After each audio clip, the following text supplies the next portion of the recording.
Welcome back, everyone, to another Nihilist Pixel TV stream. First off, I want to wish everyone a happy Christmas, happy holidays, all that good stuff. Today I got one video I'm wanting to check out, and then we're probably going to cut stream a bit early today just because I do have to work tomorrow on Christmas.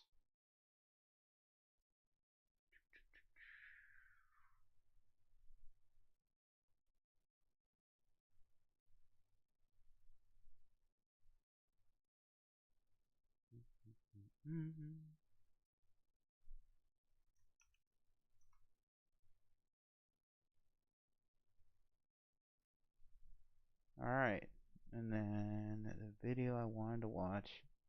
Surprise, surprise, it's more Destiny drama. I don't know where'd it go. There she is.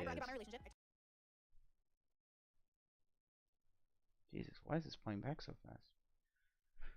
So, little bit of background lore for y'all. This is Brittany. This was an ex-friend of the stream.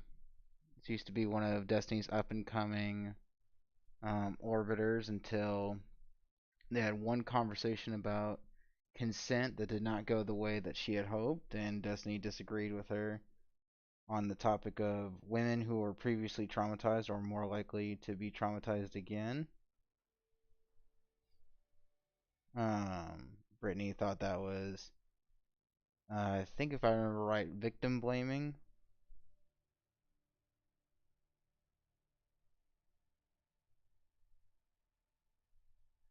And Destiny thought she was being ridiculous. Brittany took that super personally, and then the two just split from there.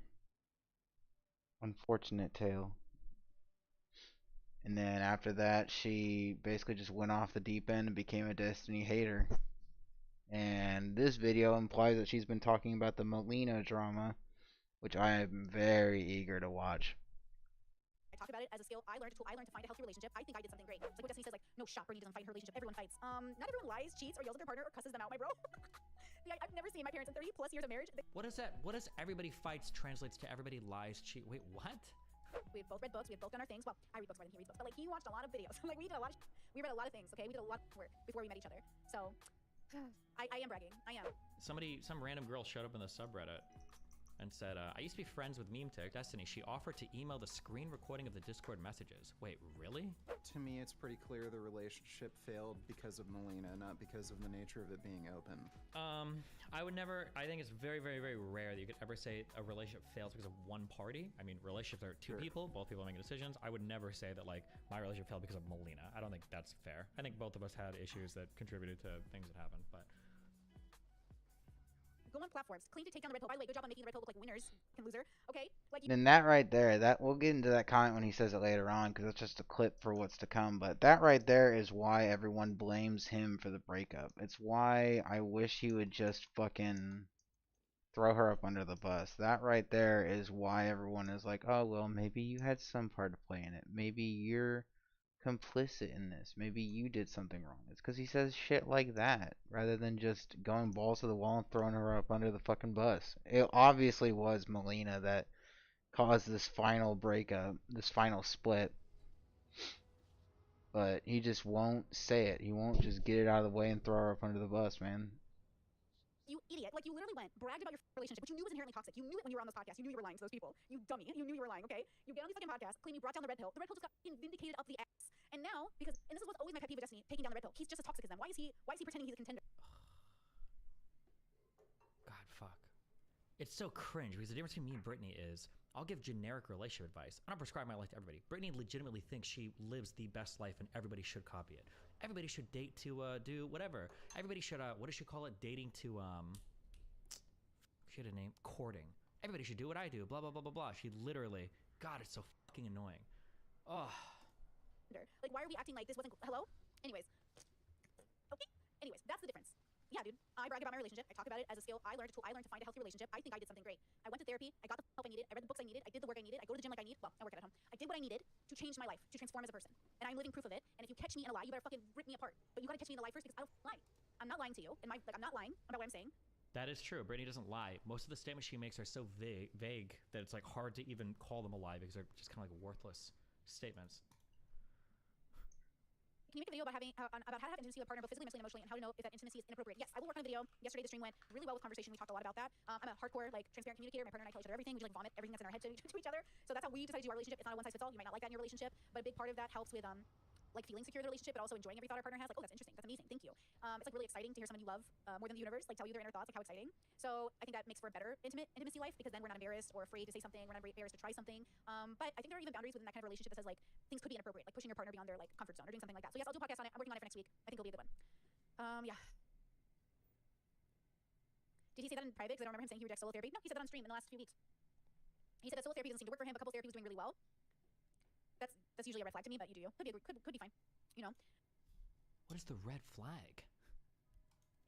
You're He had good couples therapy, bro. How bad that mistake of his was. He just includes it in a broad range of mistakes. Yeah, that's the problem. He like downplays it. So Melina upplays it. She like exaggerates the abuse, and then Destiny downplays the abuse. So the abuse is somewhere in the middle where they're both toxic and they're both abusing one another, but they want someone else to be more of the victim, and there is no real victim in the story. They're both victims of themselves. They're victims of their ego. They're victims of their self. Like they're victims of both their tiny violins. I'm more of a victim. They're both claiming to be like the victim, but the victim here is us. I'm just kidding.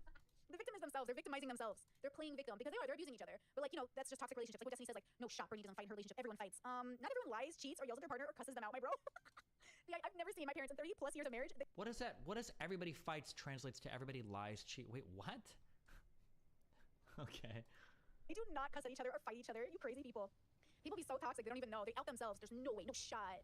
Like, bro, some of us just love our partners. I hate to tell you that. Some of us love the people that we're with. True. Honest to God, true. Anyone on this planet, I'm going to give him all of my patience, all of my consideration. Why is she still going in on you? It can't all be spite, can it? It's it's that BPT split moment, you know? She'll be obsessed with me until the end of time. The idea that I would turn my anger on him, like, to the point where I'm inappropriately abusing him, absolutely not. And if I ever did, he would be justified in talking shit about me. But at the same time, like, we'd practice not doing that. And again, if I get divorced in 10 years, you guys can make as much content about my failed relationship as you want, girls. Because I am bragging, because I know for a fact I have an amazing relationship, and I know that I chose the right person because I did the work on myself before I even met him. How could you possibly know that this relationship is going to last for the rest of your life when you like probably collectively spent like a few months with this person in real life up to this point? Like, what? Like, that's delusional. Whether a relationship works or not, what a delusional take. He did the work on himself before he met me. You know what I mean? We had both gone to solo therapy. We had both read books. We had both done our things. Well, I read books more than he reads books, but like he watched a lot of videos. Like we did a lot of we read a lot of things. Okay, we did a lot of work before we met each other. So I am bragging. I am. And again, if I get divorced, please make as much content. I will watch all of it, and I'll even super chat you. Yeah, wait, what? Speaking of toxicity, I think it's kind of crazy that Nick continues to have a relationship with Lav after Lav said she's going to sleep with him and ruin him and Kyla's marriage. I don't know why anyone talks to Lav, but again, I think it's like the denial. Lav's crazy, Mr. Girl is crazy. I am not on the same page as them. I'm not making any accusations in relation to them. I do not think of Destiny the way they think of Destiny. I think toxic is just toxic is just toxic. I don't think Destiny's some ringleader. I just think he's like a kid with a knife who's like waving it around, and he's like, why doesn't anyone want to get close to me? And everyone's like, oh, he's just a kid with a knife. Let me get him to put down the knife. And then when they try to approach him and he's like cutting them, they're like, oh, it's okay. He doesn't know what he's doing. And Destiny goes, yeah, what am I doing? Like he doesn't even know. He's so stupid. Like he doesn't even know. He's so not introspective. He doesn't even know he's like doing this. And he goes, why don't I have real friendships? Why don't I know how to have them? And then the people who are around him. Brittany is, for the history, if you don't know, Brittany's triggered because she makes a living ostensibly talking about like resolving issues with yourself and blah blah blah blah blah. And for some of these things she's okay, but in some areas, like most level 2s, she has huge blind spots because she can never get out of her own bubble and actually like introspect or observe herself from another person's point of view. One of those huge blind spots is trauma. We had a conversation about trauma where I found out very quickly that she has absolutely no idea about anything related to trauma. But the issue is apparently Brittany's staked a huge part of her professional and her personal stake like on her evaluation of her trauma. And I think the issue is, as we had a conversation, for her to change the way that she views trauma or how people goes through trauma would require her to like rework a significant amount of herself, or accept that like maybe I made mistakes, or maybe my response has been I didn't do as good a job, or blah blah blah, some shit like this. And so now she had like I'm like the most like hugest fucking enemy that I guess I can ever, or that Brittany can like ever see or whatever. So the only possible way for her to like resolve this dissonance in her mind is I have to be like the worst type of human being in the world, the least introspective, the most toxic, the most horrible, et cetera, et cetera, et cetera type of person. Yeah. Are going to be in denial and be like, oh, he just needs to be talked to the right way. You just need to talk to him the right way. You just need to coddle him the right way. This 35-year-old man who claims he is the one who's facts, not feelings. I'm Ben Shapiro, facts, not feelings. Like, okay. And then that's fine. That's like total normal shit and bullshit circles. So anyways, I don't know. I don't trust Lav. I wouldn't associate with her in like more than a work capacity, which I was on a panel with her the other day. And everybody knows like I don't like Lav. I don't like liars. She absolutely lied and continues to lie on the internet. I don't like Max. I think he's a liar. I think he thinks he knows what's going on and he doesn't. I think he's shit. I think it's the dysfunction that he likes, right? Stop being dysfunctional, you know? Super Chat says he said 20-year-olds are children and then married one. He did. That's what he said. And he said my wife is dumb, but she'll grow out of it maybe. Or maybe I'll see what she's like. Yeah. People are stupid. People are unaware. I'm swearing off men. Stop it, chat. Don't swear off the men. So what? I'm only gonna be alive for another 40 years, bro. I'm getting old. And I'm not gonna die on my deathbed knowing that I was nice to an abuser. I will be tolerant of you getting help. I will be there cheering you on if you get therapy. So crazy that she was so nice to me for so long until we had that one disagreement publicly. It's not like she learned anything new. Really makes you think, huh? She compared you to Andrew Tate on that stream. She said he's just like Andrew Tate aside from the sex trafficking. I am just like Andrew Tate. True. And based. Did she ever say something to you in person about cheating or lying? Never, not a single time. Of course not. Maybe I'll get banned for this too, and I'm assuming that dude is already looking for the timestamp, but I remember her saying that she turned down you and Melina's relationship advice. Okay, interesting that she says that. Well, if she shared that story, then I'll tell you that story. This is what I remember from this, okay? Me, Melina, Abba, and Brittany were all at dinner place. This is what happened. It's so weird that she would say that because it's just so inconsequential. Azura 39, thanks for the gift of 100 subs. This is my recollection of events. Now, I might not be correct, or maybe I'm misremembering, but I welcome any of the other people at that dinner. If they want to comment on the conversation, feel free to. This is what I remember. I think we were sitting there, and I think I asked the question. Something along the lines of like, are you worried that you're getting engaged to somebody that you've only ever seen in real life for 1 week, and you're already getting engaged and planning on moving across the world? And I think when I asked that question, the feeling that I got, because I'm an empath, remember? The feeling I got from Brittany is, I think she got really upset that I asked that question. Just me asking it, I think, triggered her. Because I think her response was, I don't want any relationship advice from you guys, blah, blah, blah, blah. I think she said something like that, and that was it. We didn't talk about that forever, for the rest of the night. We didn't ever bring that up again. That's my recollection of how that thing went. I don't think I gave any advice. I don't remember anybody else at the table giving any advice. I don't think anybody did shit. I think I just asked that one question because I was curious, because I think at that point, I don't know if it was public yet, but at that point I think she said like she just got engaged. And I was like, oh yeah, are you worried about this? I'm curious. I think that's a normal question. You've only seen this guy in real life for 1 week and you're moving across the world for him. Like that's crazy. But I asked that and she got really upset. She got almost triggered that I even asked the question. And I was like, oh, never mind. And that's it. That's literally what she said happened. Oh, okay. Yeah, but there was no advice given. I didn't tell her it was a bad idea. I wasn't critical of her relationship. I didn't say anything. I was just asking a question. That's it. Could you get Abba to corroborate? I don't really want to. I don't like pull Abba into. The way you framed the question implies it's a bad idea. No, no. Well, okay. Sorry. Whew. Okay, hold on. I will find a middle ground here, okay? I will find the middle ground, okay? I swear to God I will find the middle ground. I've been too, like, lenient or too soft on people that are just children, okay? I will find the middle ground. I think if that's a question, that the way that I phrase that, if that severely offends you, I just don't want anything to do with you. I don't want to have to walk on eggshells like that. If somebody were to ask me a question, like, you think it's kind of risky, like, marrying Melina when she's so young, or that, like, this girl came from New Zealand to, like, live in LA, do you think it's risky? I'd be like, yeah, of course it is. Yeah, of course, obviously. I've said that a ton. Yeah, marrying young people is... I would never get offended by a question like that. Like, if you're doing something exceptional, and somebody asks you a question, I was like, oh, are you worried about this? That would be like a normal question. Like, oh, yeah, sure. Now, you could phrase it in a really offensive or really, like, aggressive way, and I would probably be a little bit irritated, but my phrasing was not aggressive or offensive, because I had a lot of respect for Brittany at the time. Why would I do that? Why would I aggressively phrase it? Especially when all of my relationships are so unconventional, right? Yeah, so no, Brittany, if she got super ass mad about that. Brittany said that she was upset and somewhat disappointed you didn't spend any time with her and try to build a real friendship with her. Okay. I mean, doesn't it show that you care about her well-being to even ask her that? I don't know. She's just triggered. The reality is that she was probably insecure about it because other people maybe had been asking her or pestering her about it, and I just wasn't aware of that. And then I asked a question, and it happened to be like a tender spot for her. That's my guess, but I don't know. Been watching the relationship drama stuff with you and Melina. Yep. I think the one critique that I want him to address more than anything is the critique that a lot of red pillars give him, which is he shits on passport bros and people that choose to date younger because he says that they're being manipulative or that they're intentionally getting into a relationship where they have more power over their partner, and that it's inherently abusive and yada yada yada. But then he goes and marries a 20-year-old Swedish woman. He would say it's not the same because he's dating a woman that already has a career and already has her shit together. But again, she's still only 20. Like my wife and I are the same age. Almost all my friends are in relationships that are the same age. If any of them got into relationships with women that were younger or men that were younger, I would look at them funny and kind of ask them, "What the fuck are you doing?" Just as Destiny does with Red Pillars, but for some reason, it's okay for him to do it because I had this critique in an earlier stream. It's this lefty mindset that even if everyone else um, tells you it's wrong and they have a history of it being wrong, you have this selfish kind of narcissistic idea. I'm not saying he's a narcissist. I'm saying this idea is narcissistic that you're going to be the one to get it right. You're the one that's going to end up getting it right this time around. Hey, what's up, Ed? Doing a little Christmas Eve stream. Merry Christmas, by the way. I think that whole situation just shows how retarded the whole red pill community is. There's that black guy who's like a scammer who lies about his like college degree. Oh, the Marquette guy.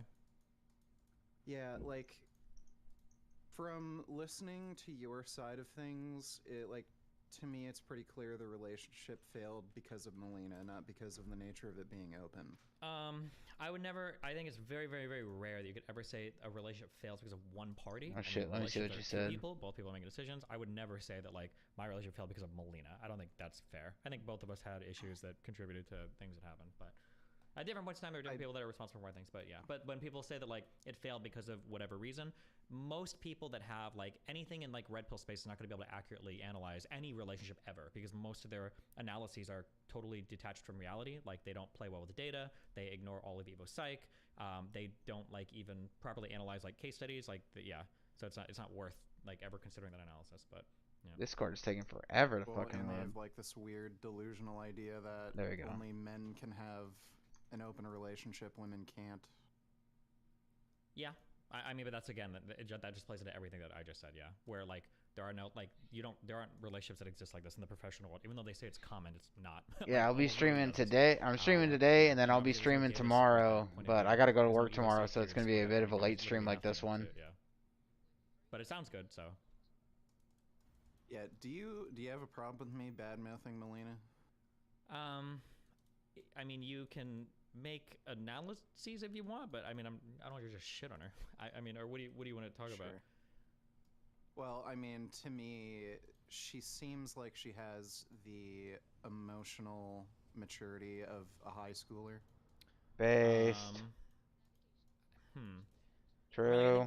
I think you can argue parts of that, but I mean, I think it depends. I mean, I think because depending on your perspective, you can argue that I have the emotional availability of a high schooler. I mean, it just depends on what you're looking at. Yeah. Sure, but like one example is like the bedroom thing. Like, oh, I don't want any other girls in the bed. I have germophobia. When that was clearly some sort of cope. Like to me, it seems like entitlement. Sure. Yeah, I think that would be an example of something that, yeah, I think that she was a little disingenuous about. Yeah. Yeah, I would agree. Yeah. Yeah, but like again, I know you self-admittedly say you're not the easiest person to get along with, but from what I gather, Melina's doing, like, it just seems like she's doing way more dishonest shit, whereas you're maybe doing more frustrating things. I mean, I think that super depends on your perspective and the time in our relationship too. Because there were like periods in our relationship where I want you to pick up on something. I want you all to notice this. The reason why he's being so fucking careful right now is because if he gives in too much to vegan gains and he shits too much on Melina, he's afraid that Melina's gonna clap back with some personal shit. He keeps saying, "Oh, it would be cringy if this got out, or it'd be cringy if like people knew about this." But it wouldn't like destroy me. We'd probably spend one day on it and then get over it. All right, then rip the band-aid off. Fucking take away all her ammunition. Take all the bullets out of her gun, man. Like stop being a pussy and just drop the nuke already. I'm like fucking people and not telling her at all sometimes, which would be dishonest on my end. So Sure. yeah, I think Okay. I think it just there I think we both had issues relating to that relationship. Yeah, I don't think I don't think I would just say like, oh, it was all her fault or blah blah blah. Yeah, Okay. yeah. How long were you guys married for? I don't know. I think a year and 2 years or something. We were together for about 5 years, but the marriage process took like 2 years as well, just because of the whole COVID and everything was so fucking annoying. All right, and just curious, why did you get married? So she could get a green card because she was Swedish, so Okay. she couldn't live in the U.S. without us being married.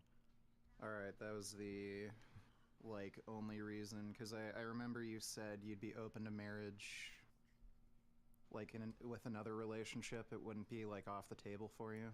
I think the only reason I would probably get married, assuming I didn't have to for some other reason, I think marriage is like a pretty decent protection for the woman if you're gonna like have kids.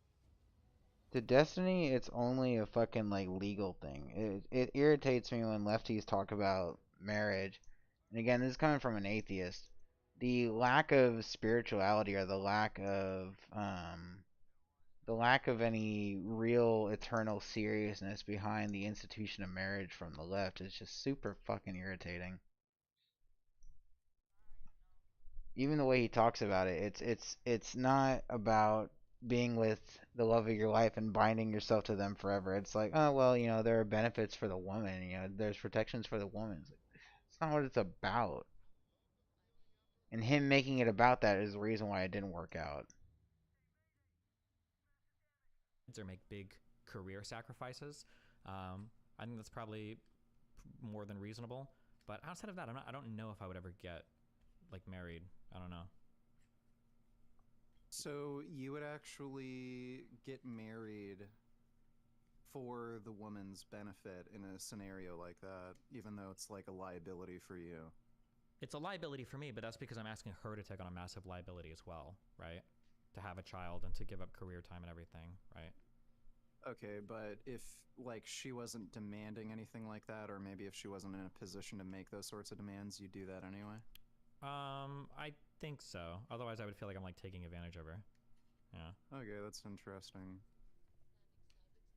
Well, wouldn't have expected that. That's pretty benevolent of you. I mean, you can call it benevolence, but it's also like it's more enjoyable for me when I feel like I'm on an even level with my partner. Like I wouldn't. I don't think I would want somebody that I had that much leverage over that I could be like, yeah, we're doing this, and if you don't like it, get fucked or whatever, you know? Like say, like hypothetically, Sure. like say Melina legitimately stopped streaming and she was like cooking and cleaning full time at the apartment, and then we got divorced. Like it probably wouldn't be a no contest divorce at that route. I imagine I'd probably pay like a year or two of alimony or something because it seemed like, yeah, because it'd be like she gave up a career to like come here and like cook and clean and be a housewife or whatever. I would probably be willing to pay stuff on that because she and it was enabling me to do more. But she didn't. She obviously she was doing her career stuff the whole time. So in that case, I don't feel any type of obligation morally. Yeah. So, like, I have this sense of fairness as well, where if I were to break up with my wife, I'd want her to have, like, some sort of financial support afterwards for a period of time. Because, she moved over to a different country because of me. That kind of affects some things career-wise for her, stuff like that. And she doesn't have the family support that she'd have if she was in Belgium. But I have my own sense of fairness, and like courts will have their own sense of fairness. Like, wouldn't you just prefer to just keep like the court system as out of it as possible, not get married, and then just be fair to her in your own way? It's gonna sound a little cold, but I think at some level you probably need some amount of detached, like logical analysis, like a sobering analysis of how a relationship could end poorly. And if your relationship is ending, things are already probably pretty rough. So I don't know if you would want to rely on your partner's benevolence in the case of like a relationship ending to make sure that they're not going to fuck you over. I'm not necessarily opposed to like say you do like a prenup or a postnuptial agreement where you like delineate like if we get broken up, these are the types of assets that I'd be willing to grant. They're talking about his divorce. The reason why I wanted to watch this was he He talks about another streamer that he was beefing with, named Brittany, that I was interested in, and then later on in this video he brings up some DMs from the guy that his wife left him for. But right now he's just talking to this guy about whether the divorce was fair or whatever the fuck, or what metrics they're talking about fairness for divorce and all this. Grant you. I think it would just kind of depend, yeah. Well, on the same side of things, if you are having a breakup, and yeah, it might not be, well, in all likelihood, it's not going to be amicable. Generally, yeah. Yeah. Wouldn't you still want to use your own sort of reasoning for, you know, like divvying things up or alimony, because somebody might not deserve the money? Yeah, maybe, but like You the know. other person, what if the other person wants to use their reasoning and you guys have a disagreement? How do you arbitrate or mediate that? Yeah, I mean, I think you can still do that without a court system. You could. I mean, some contracts will have like mediation terms for a third party to mediate or whatever. Yeah. I also think this probably depends a lot on like what dollar value are we talking to. Like if both parties are, you know, if you're making 100K. No, actually, no, that's not necessarily true. Actually, at any dollar value, I think this is probably pretty important. Because I was gonna say, if you're making big bucks, then you're fighting over a lot of money. But if you're making like 70, 80K a year, and somebody wants to fight you for, you know, $1,000 a month in alimony, that's a lot of that's a really big deal to you too. So yeah, I'm not sure.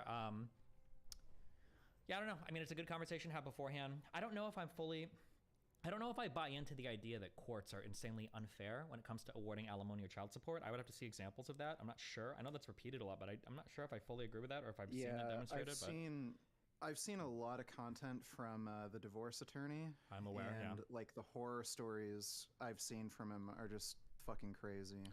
Like, yeah, I understand there's probably horror stories from him, but I'm sure there are also horror stories of people that get broken up with no protection and they decide to do like a no contest divorce because they think their husband will provide for them afterwards. And the husband's like, yeah, fuck you, bitch, and they peace. And then the woman is fucked completely, right?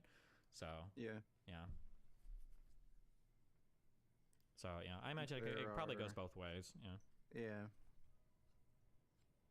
All right, well, interesting chatting. Hope things go well for you. If you want to talk about any of this off stream, feel free to just message me, because I'm sure it's like pretty hard for you, this whole thing.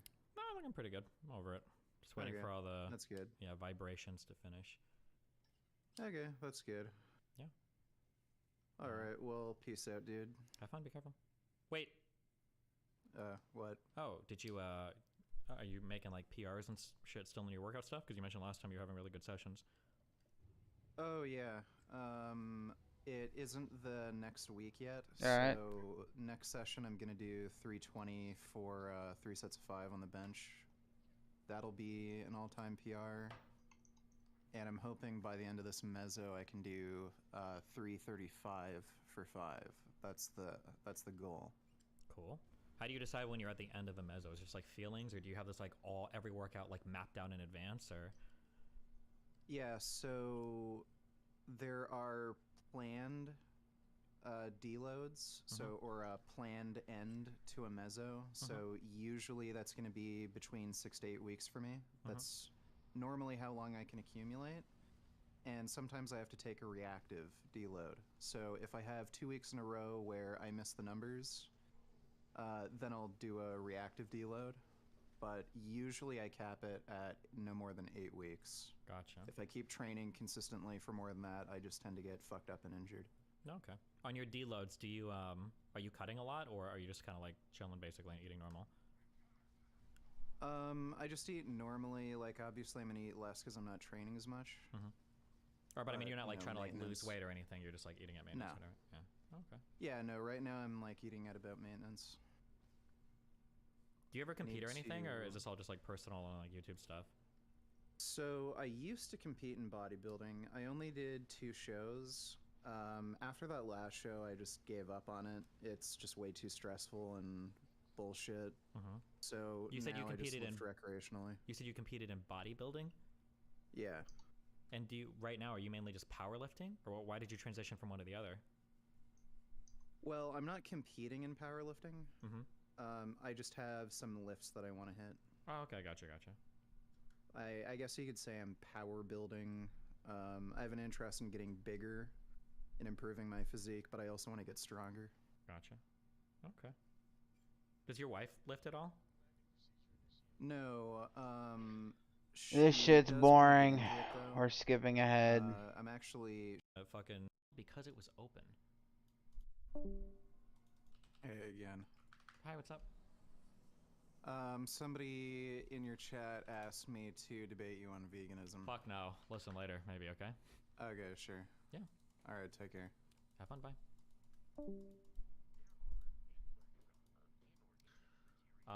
At Destiny, taking your own advice, what would be evidence that would convince you that your relationship failed because it was open? When you talk about a relationship failing for a particular reason, that truthfully, the answer is that to even answer that question is incredibly complicated, as most relationship questions are. So, for instance, like let's say we have this hypothetical scenario, okay? Let's say that two people have an open relationship. Let's say in the course of their open relationship, one partner gets jealous that the other person is having sex with other people. And then let's say as a result of that jealousy, it grows into a divide and one partner decides to cut it off. Somebody either says, I don't like you fucking other people, I don't like this, and then they break up. Or the other partner says, like, I don't like your jealousy, you're irritating me, and then they break up, right? So in this case, you could say, for instance, well, the relationship ended because it was an open relationship. And that's partially true.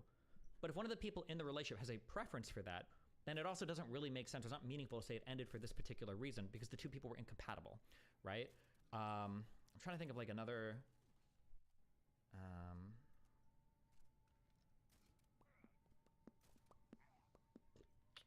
Let's say, for instance, let's say that you decide that you want to. Let's say, for instance, let's say you want to date people that are of an equivalent education level, right? To you, like education is important.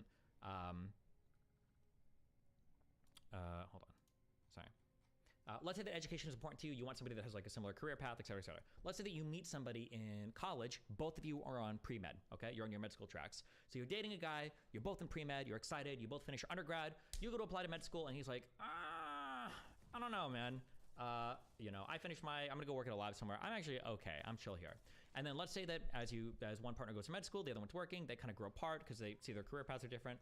In that sense, let's say that at the end of this, somebody's like, okay, I think we're too far apart. Let's break up. Would you say like, will your relationship end? I can't imagine breaking up with my wife or my then girlfriend because our career paths were different. It's very weird. It's a very weird idea that I don't like at all.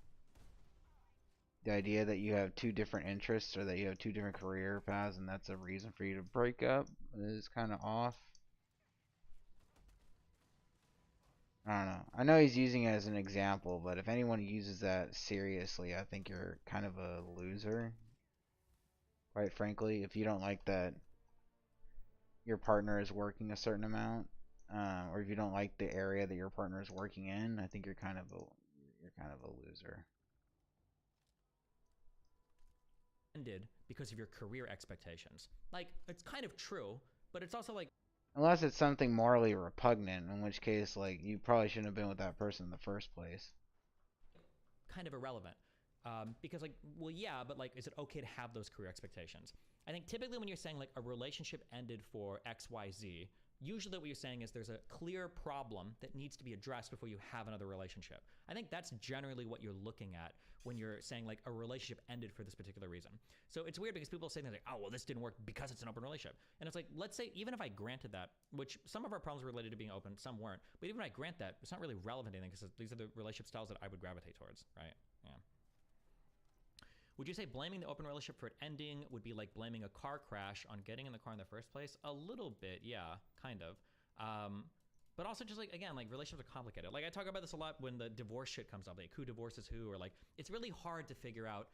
It's hard to come to concrete answers because, and I've said this before, relationships are complicated and they take two people. Almost everything in a relationship takes two people. So figuring out like why a relationship ends is also really hard. Let's say, for instance, let's say that a man divorces a woman because the woman is just spiteful and catty and mean and isn't fucking him at all, right? Well, let's say, so the man divorces the woman. So is it his fault the relationship ended because he broke up the woman, or is it the woman's fault for being catty? What if the woman is being like, just like, yeah, what if she's like irritable, catty, bitchy, whatever towards the guy because the guy cheated on her 2 years ago? Well, does that mean that when the relationship ended, was it because the guy cheated on the woman? Let's say that the reason why the guy cheated on the woman is because the woman stopped fucking him for 2 years. She's like, I can't have sex anymore. I got depression. Well, fuck. Well, is it the man's fault for cheating on the wife when the wife, you know, got depression and didn't do a thing? Like, right? Relationships are complicated. That's why it's always cringe when somebody's like, well, actually, 72% of relationships end because of this particular thing. And it's like, kind of, but like, there's a lot of things that go into a relationship. Relationships are really complicated. So to just say it happens because of this, like, kind of, but kind of not, yeah.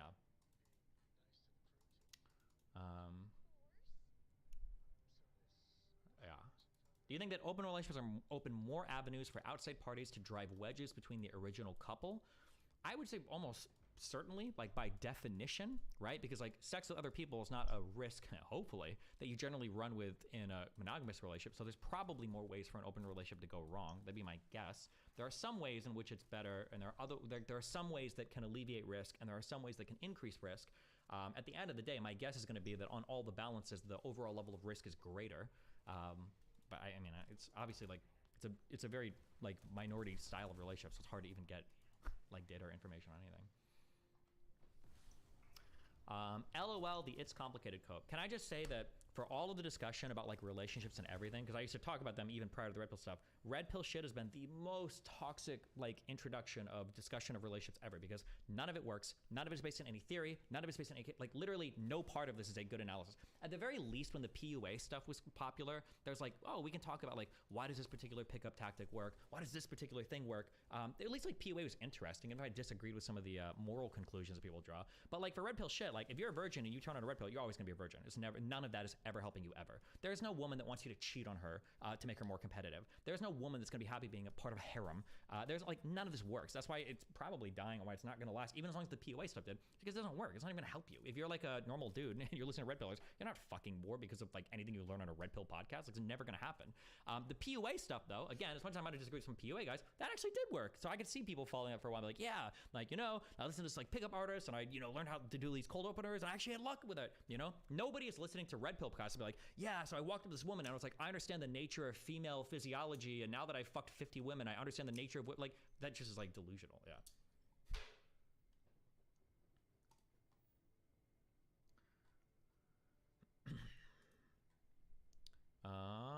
What were your ground rules for other partners, and was Mel following them in the end?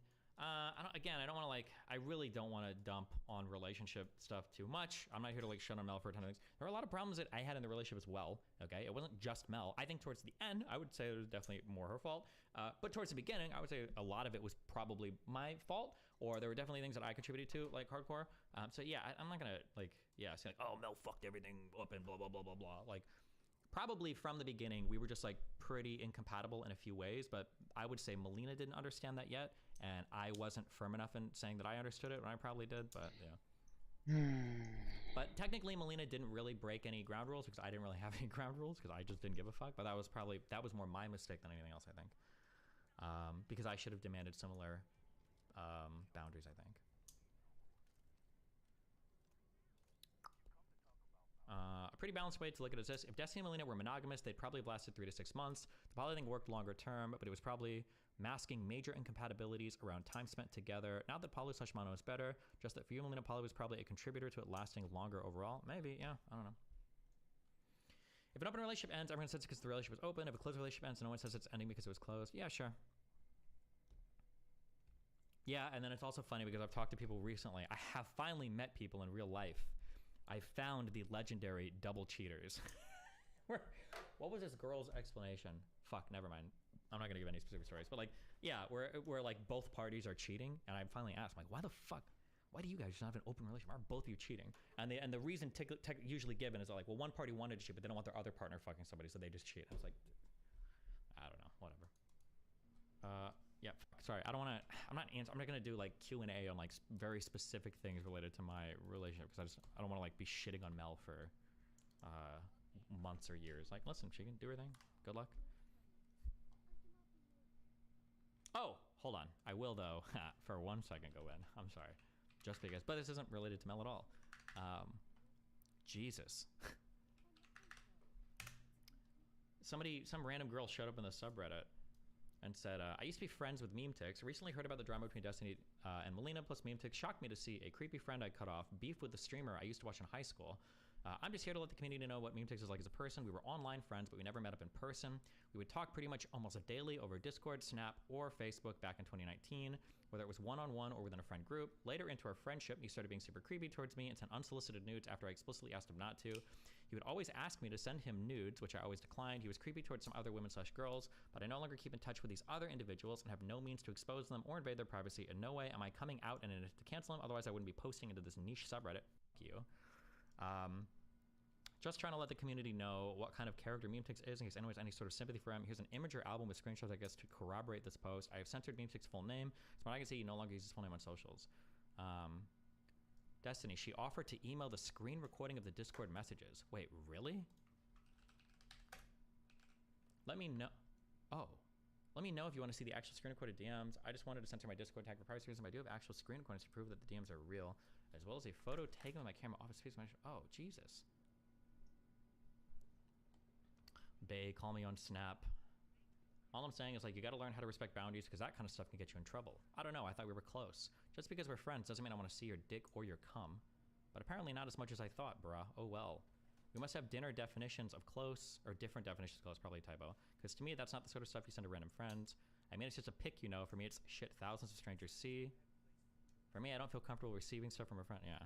To be fair, this is like stuff that it could be fake. Maybe, I guess. It's possible. Destiny, I don't understand how some of your friends talked you out of your instinct when it's clear that Mel was looking for the off-ramp. Example for wearing his merch for the plane. I'm curious, what was their argument? I think when you're trying to help two people, like, maintain a relationship, you're not trying to, like, take sides much. So you're trying to, like, you know, focus on the commonalities or build a relationship or something, right? Destiny, you shouldn't be too quick to dismiss the fact your relationship fell apart due to a feature of a relationship. Okay, I don't think you listened to anything I just said, but okay.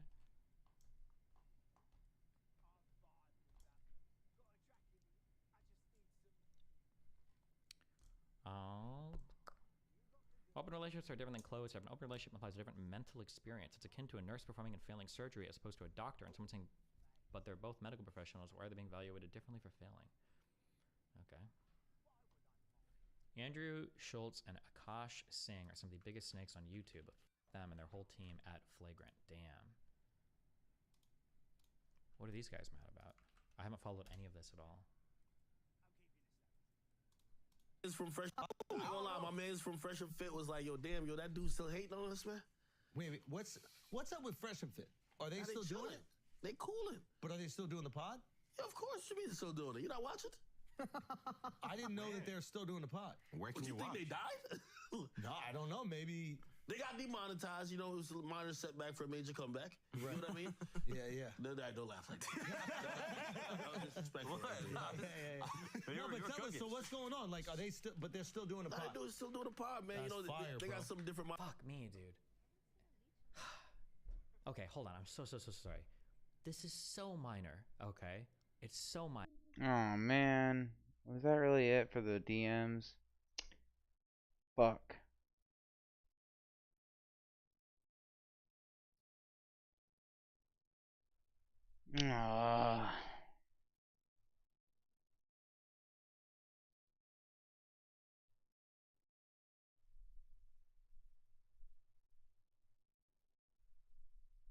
Well, my candy underlings, Mama's gift is slowly being unwrapped. You're all doing a This is the wonderful freakiest job. fucking thing I've ever seen. I didn't see you there. You know what? Mama's plan is already in full effect. So I'll just tell you. All over my sweet treats and candy delicacies have been infiltrating the human world and sacrificing themselves to be eaten alive. Slowly fattening the majority of humans up so they can roll over and die. And sooner, rather than later, the true superior being will overthrow America. And then the world. Honestly, it was quite simple once we initiated the fat is beautiful proposal. And those idiots took that and rolled with it. And it's been smooth sailing ever since. Rigby, where's Mama's good boy? Oh, there you are. Don't you love your outfit? It's that time of the year. Gets festive. Baby, did you hear the news? Remember when the public laughed at the fat acceptance movement for years, but they are winning. Laws are being passed now. Mayor Adams signs a bill to prohibit height or weight discrimination in employment, housing, and public accommodation. It's New York. That's not a fucking win. It's like saying that in Texas or in like Arkansas or in Kentucky, I was able to get a fucking open carry law passed where I can carry wherever the fuck I please, regardless of private or public property. That's again, that's not a big win. Eric Adams is a fucking moron. The obese are a protected class, like the blacks, on the same level. Fat phobia should make you uncomfortable because it is intertwined with every single other system of oppression that exists. Sexism, racism, homophobia, xenophobia. Airplane lines are giving free seats to fit them butt cheeks and kicking off the thins, and no one cares because they're skinny. That there's a person of size that did not purchase 2 tickets but was being accommodated, and that is why we could not get in on the airplane and about to get stuck outside the country. And soon we will complete that new world order if everything keeps going as planned, and you'll get that treat I promised you. And it will. My candy minions are just too help me addictive. I can't resist them myself. I have a family, please. What was that? You don't know what's happening? Okay, well, I'll fill you in. It's more than what a queen of the Candy Kingdom should be doing, but I have much pity for you. So sit down, relax, and let's talk about how the fat acceptance movement is an absolute success. This video is sponsored by me and my second channel. I critique a lot of the fat influencers on here, but I also like to show how I live my life as an ex-binger, making sure not to go back to my old tendencies on my second channel. We have a Christmas edition that I uploaded, so after this video, please click the link of mostly women who fight for fat liberation, acceptance of the fat, and of course, rights for fat people, because like the blacks, they went through years of discrimination, Makes me fucking slavery, sick just to look at also him. law Jesus. that prohibited them from drinking at certain water fountains. Oh, you don't know your own history? I swear, my lord, the American people in the 1890s and up, fat people too, just like the blacks, had to drink out of a water fountain that said, "Cows drink here." It was very humiliating for them at the time. You didn't know that?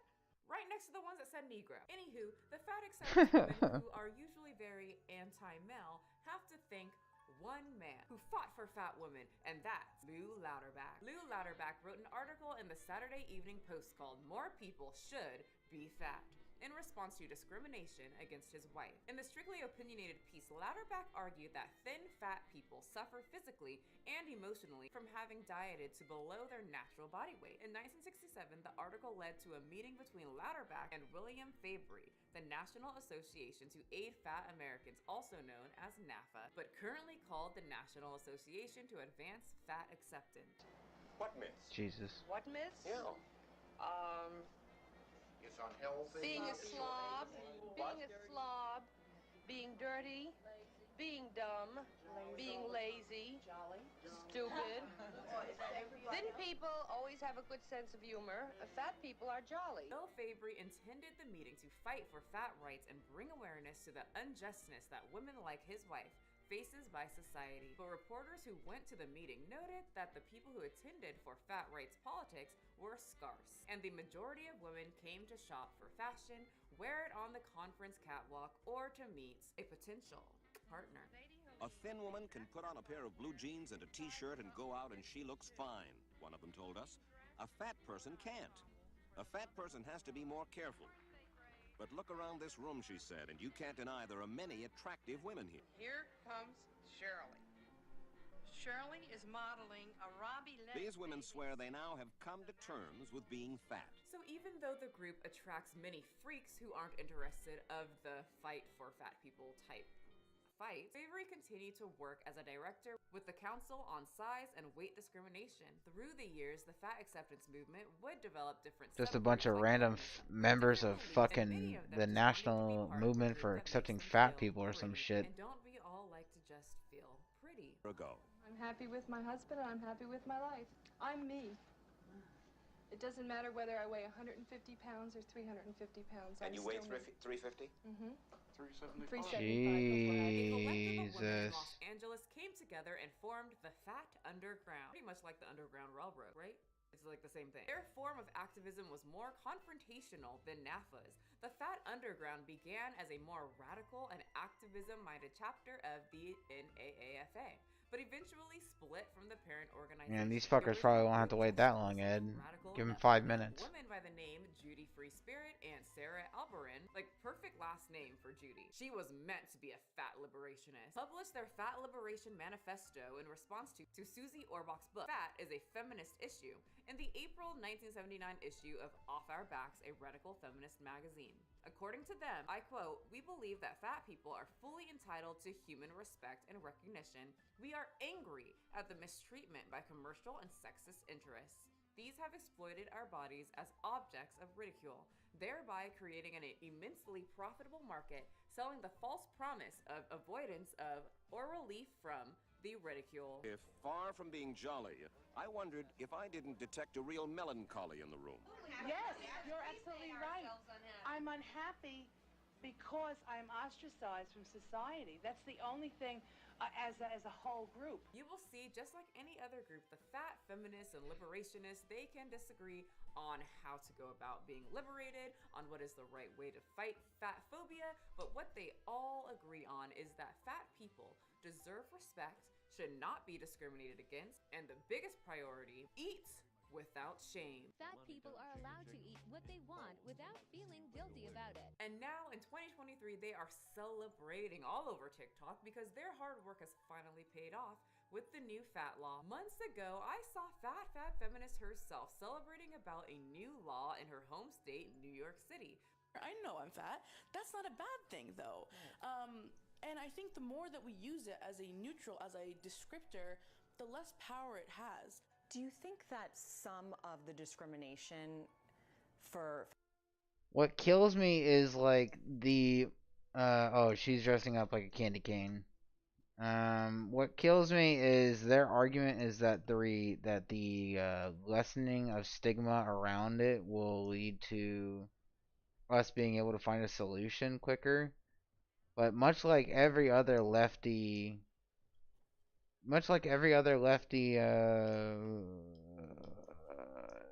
crusade to make something less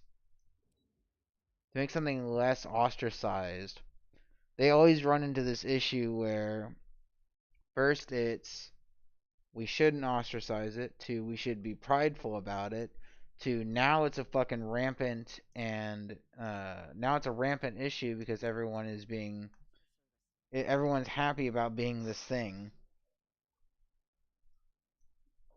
And they're gonna run into it with fatness too. You're gonna get a bunch of dumb. I mean, you already have this problem on like TikTok and Snapchat and Twitter and OnlyFans, where these fucking women, these women right here, think that they're attractive or that they're healthy at this size, but they're not. They're neither. They're attracted to like men that fetishize the ever living shit out of them and don't see them as actual human beings, but just as pieces of meat for them to fucking come in and then just let die. As for the health thing, I mean, let's just say your blood pressure is okay for now, which is probably not, but let's say it's okay for now. Just by being that fat, the wear and tear on your joints is gonna be fucking irreparable. If you're fat for like a year or two, you're gonna have joint damage. You're gonna ruin the fluid discs in your knees at the very least. You're gonna ruin your fucking knees. And these fat people, they don't want to fucking hear it. And it's because they're high off of this fucking copium that the left has been selling them this whole time. They should be prideful. They should not only accept that they're fat, but they should be happy that they're fat. And that people that telling them they're wrong for being fat are just hateful or bigots. And these lefties and this Dr. Mike person, they think that this acceptance, that this pride is going to lead to a solution, but it's not. It's going to lead to what it already has led to, which is acceptance. They're not changing to get healthier. They're not changing. They're not okay with being fat and then think they need to be that they need to take a step to be healthier. They're just They are accepting of it. They accept that they're fat. They think that that's just who they are. That's their identity, which is just total bullshit. You don't have to be fat. You don't have to be fat. You do not have to be fat in the modern world.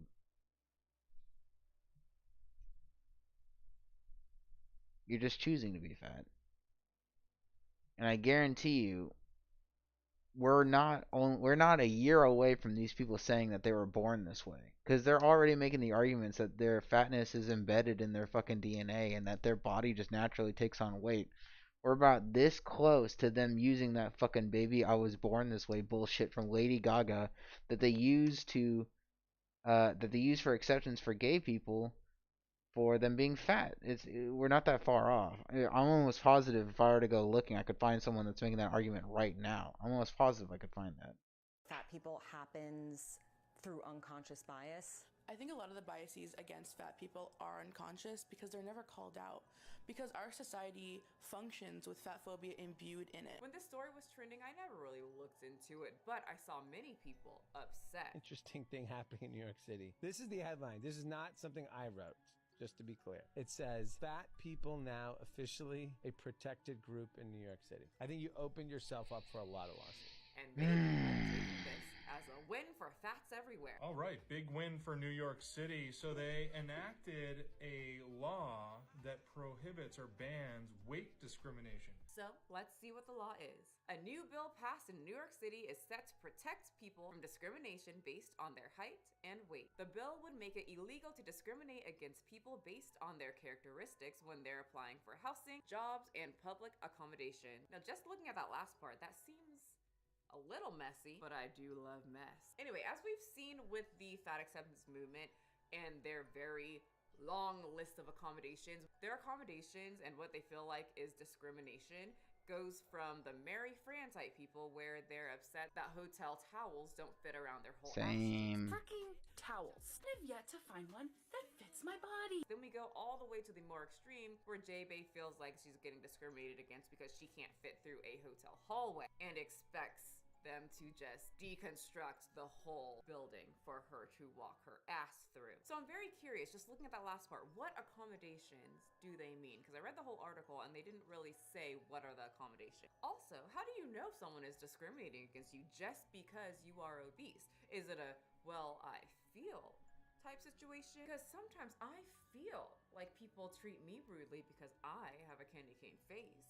Doesn't mean that they are, but if I feel that they are, can I just take my candy cane spears and just them away because I feel they were being mean? I mean, I can do that on my home planet, I'm the queen, but can I do it in yours? Yes, but does it make it right? Absolutely not. Well, the law was being pushed, promoted, petitions were being signed, and Fat Fat Feminist was a huge part of it. This city that I love so dearly is built without my body in mind. The bill's main sponsor was Councilman Sean Abreu, who gained 40 pounds during COVID and said he felt people treated him differently. Well, isn't that just convenient? Now, I'm not saying people won't treat others differently, depending on how they look or how much they weigh, but as someone who was a little chunkier candy queen before and thought people treated me a certain way, overthink things and imagine situations in my head because I was an extremely super insecure individual. Could there be any possibility this man gained 40 pounds, ate shit, probably thinks he looks like shit, and now feels like shit? And since we are our worst critic, probably thinks that every other person is treating him differently based on what he thinks about himself. Could that just be even like 20% of what's going on? 50%. Well, the New York City Mayor Eric Adams thought it was a great idea. Very convincing, ladies and gentlemen, and he signed it off. So now Eric Adams is a fucking moron. To not accommodate a fat person in New York, and if they feel you are discriminating, there are gonna be some problems. Which takes us to a perfect example of the many people on TikTok who are celebrating once again because Southwest Airlines is accommodating their plus size passengers with free, I repeat, free seats. And these accommodations are causing issues for other people. But who cares? Because once again, they're skinny. Like this. If you have a body like this, no one cares. You're nothing. Ugh, gross. Southwest Airlines unveiling a new policy to help plus-sized passengers. The company's customer of size policy, is what they're calling it, will allow passengers to request an additional seat at no additional cost. So Southwest has raised prices for bringing your dog, even though the poor little pooches get shoved underneath the seat right in front of your seat in which you paid for. They make mothers pay for a ticket for their child, even though the kid will sit on their lap anyway. But thank God people like Mary Fran, freaking towels, and J-Bay and everyone in between get a free extra seat for their extra large butt cheek. You can't make this up. It is hilarious. And what's even funnier are the people getting kicked off the plane because a person of size needs the extra seat and they must accommodate the chunk. Controversial, but I really need to understand what just happened. Flying from Montego Bay, stop in Baltimore, going home to Denver. And in Montego Bay, they tell us on Southwest that we cannot go on the plane because it got overbooked and we cannot get in because I was on standby. Well, I wasn't on a standby. It wasn't my ticket. I purchased the ticket, and they couldn't get. So it's me, my daughter, and her friend. Me with two teenagers. We can't get in on a plane. Later to find out that there's a person of size that did not purchase two tickets, but was being accommodated. And that is why we could not get in on the airplane and about to get stuck outside the country. Please, again, I said it's controversial. Please help me understand. Why do I have to spend the night without any accommodations in Baltimore because person oversized person, how did they call her, didn't purchase a second ticket. Well, here's the thing. I asked that here at the Baltimore. They said, sorry, we can't accommodate you. 9 o'clock right now. I have a ticket. I have a flight for tomorrow morning. No accommodations with two teenagers stuck at the airport. But she explained to me that Southwest... Here's the thing. This situation sucks.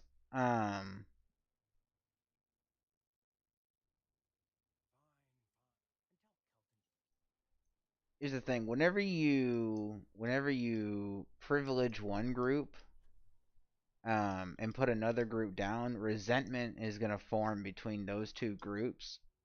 And what pisses me off is that the people that push fat acceptance and the lefties that go, oh yeah, well maybe that's right. They understand this when it comes to racism, when it comes to hierarchies, when it comes to structural racism. They understand this idea of how minorities and how the oppressed can form resentment against their oppressors. But then they don't consider that whatsoever when they're making these fucking policies that directly affect regular fucking people, regular sized people. You're now benefiting fat fucking losers for being these lazy like tubs of shit. For what? For what reason? So they don't feel bad? Dude, fuck them. Fuck their feelings. And now this woman and her kids are stuck in this fucking airport. And it's not just going to be her. It's going to be all these fucking random people that now are getting put at the back of the bus. So fat people can sit at the front so they don't bend the fucking or they don't bend the axles and break the fucking bus itself. These people shouldn't be benefited in any sort of way. I would support a government funded program that helps people track their weight and helps track their fitness and helps them to lose weight and gives them guidance on how to lose the weight most effectively and gives them medical checkups to help them along that path. I would be okay with that. I'd be okay with paying taxes for that. I'm not cool with the fucking idea that my taxes are subsidizing some fat fuck's rascal or fucking subsidizing an extra fucking seat on the bus or an extra seat on the plane. That's crazy to me. That's insane. These people have to be stopped. Okay? They have to be rounded up, like the little piggies they are, and they have to be put in a fucking jail of some sort where they're fed only 1,600 calories a day until they lose the weight, and once they reach a healthy, normal adult weight, they can be let out. That's what has to happen. That's what needs to happen. Being fat needs to be a crime. Needs to be a fucking crime in Minecraft, in a video game. Policy is to accommodate a person of size. There we go. Person of size. Person even of size. if they did not A purchase POS tickets. piece of shit. And it is their right to kick a person out of the plane for the oversized person. I explained to her that I paid for the ticket. She said, we need to accommodate. You gotta throw that Minecraft at the end there, man, because if you don't, they take you a bit too seriously. Policy. And when we're going back and forth, I lost it. There is a customer size too on the aircraft. Even if there aren't enough seats, we have to accommodate that customer of size. And unfortunately, we have to accommodate a customer of size. If they need an extra seat, we don't charge for extra seats. If a customer of size gets on that aircraft, we have to accommodate them with an extra seat of no charge. But who cares? They're the thins, and these are the fats. And the fats must sit. They get very upset if they cannot fit into a seat. Well, let's see how they handled kicking off this mom and her 2 children off the plane because a fat person, person of size, needed to spill their butt cheeks into the next seat. Southwest offers customers of size who encroach upon any part of the neighboring seats may proactively purchase the needed number of seats prior to ensure the additional seats is available.